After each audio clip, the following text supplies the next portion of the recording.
আসসালামু আলাইকুম। দেশ বিদেশ টিভি থেকে হোসেন বলছি। আমার চ্যানেলে সবাইকে স্বাগত। 5 আগস্ট 2024-এর পর অনেকেই বলতে শুরু করছেন যে আওয়ামী লীগ আগামী 10 বছরে ফিরতে পারবে না, কেউ 50 বছরে, কেউ 100 বছরে ফিরতে পারবে না, কেউ কেউ বলতেছেন আওয়ামী লীগ মুসলিম লীগ হয়ে যাবে। ব্যাপারটা এইরকম চলতেছে। এখন শুক্রবার বিএনপির vice chairman doctor Asaduzzaman Ripon বলছেন যে আওয়ামী লীগ নামে ভবিষ্যতে কোনো রাজনৈতিক দল থাকবে না, কারণ জনগণের বিরুদ্ধে তারা তাদের অবস্থান নিয়েছে এবং এইরকম কেউ যদি জনগণের বিরুদ্ধে যায় তাহলে অটোমেটিকলি এই দল বিলুপ্ত হয়ে যায়।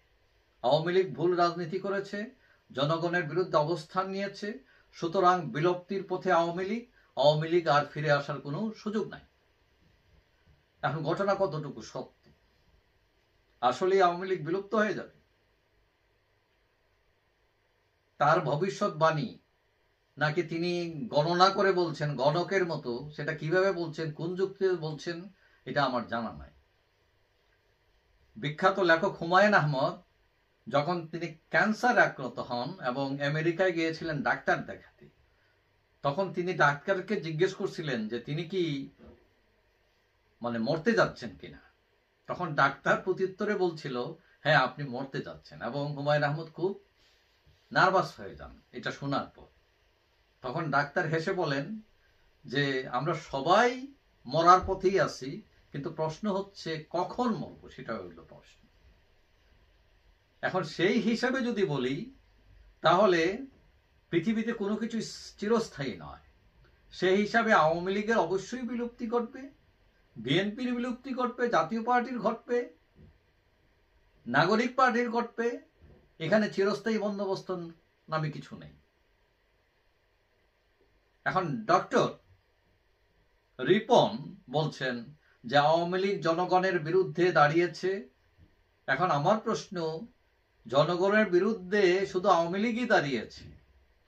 আমরা যদি ইতিহাস দেখি তাহলে জাপাকে যারা গদি থেকে টেনে নামালো, এই জাপা আবার কিভাবে রাজনীতি ফিরে আসলো? বিএনপি গদি ছাড়া হলো কিভাবে? দুর্নীতিতে চ্যাম্পিয়ন হলো কি করে? আমলনামা দেখলে দেখা যাবে কেউই কিন্তু ফেরেশতা না। কথা হলো ভুল সব দলের মধ্যেই আছে, ছিল এবং থাকবে। এখন কথা হলো কারো ভুল ছোট, কারো ভুল বড়।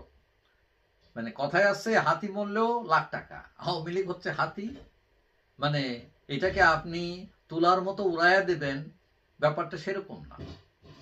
আওয়ামী লীগ দোষ করেছে 100% সত্য, কিন্তু দেশে ব্যাপক উন্নয়ন করেছে সেটা 200% সত্য। কিন্তু ওই যে উন্নয়নের কথা তারা আবার বলেন না। এখন জনগণ যদি চায় তাহলে আওয়ামী লীগ বিলুপ্ত হতে পারে, কিন্তু আওয়ামী লীগ যেহেতু নাই বলতেছেন, বিলুপ্ত হয়ে যাচ্ছে, হয়ে গেছে, তো নির্বাচনটা দিয়ে দেখেন না। আওয়ামী লীগকে অংশগ্রহণ করতে দেন, তারপরে দেখেন যে তারা কত দানে কত চাল দেখায়, তারা আছে কি নাই, এবং সেটা তারা নিজেরাও জানে।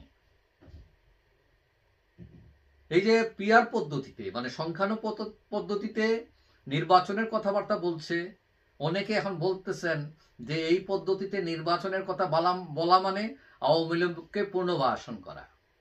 অর্থাৎ তারা জানেন যে এই পদ্ধতিতে নির্বাচন হলে আওয়ামী লীগকে ঠেকানো যাবে না, আওয়ামী লীগ ক্ষমতায় চলে আসতে পারে, কারণ তার ভিত্তি, তার এত বেশি ভোটার আছে।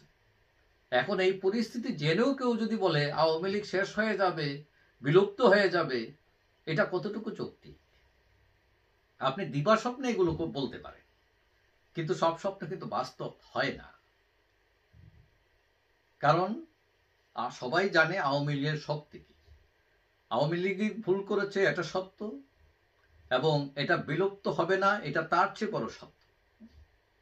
আওয়ামী লীগ ৭৬ বছর যাবৎ বাংলাদেশের রাজনীতিতে আছে, অতীতে ছিল, বর্তমানে আছে, ভবিষ্যতেও থাকবে। এটা আপনি কোনো যুক্তি দিয়ে আপনি সেটা দাঁড় করাতে পারবেন না, এটা মানুষকে বিশ্বাস করাতে পারবেন না। সুতরাং যারা এটা বলছেন এগুলো দিবা স্বপ্নের মতোই, তারা হয়তো স্বপ্ন খোয়াব দেখতেছেন, কিন্তু এই খোয়াব সত্য হওয়ার সম্ভাবনাই কম। যাই হোক, সবাই ভালো থাকবেন, আশা করি দেখা হবে অন্য কোনো ভিডিওতে ইনশাআল্লাহ। আল্লাহ হাফেজ।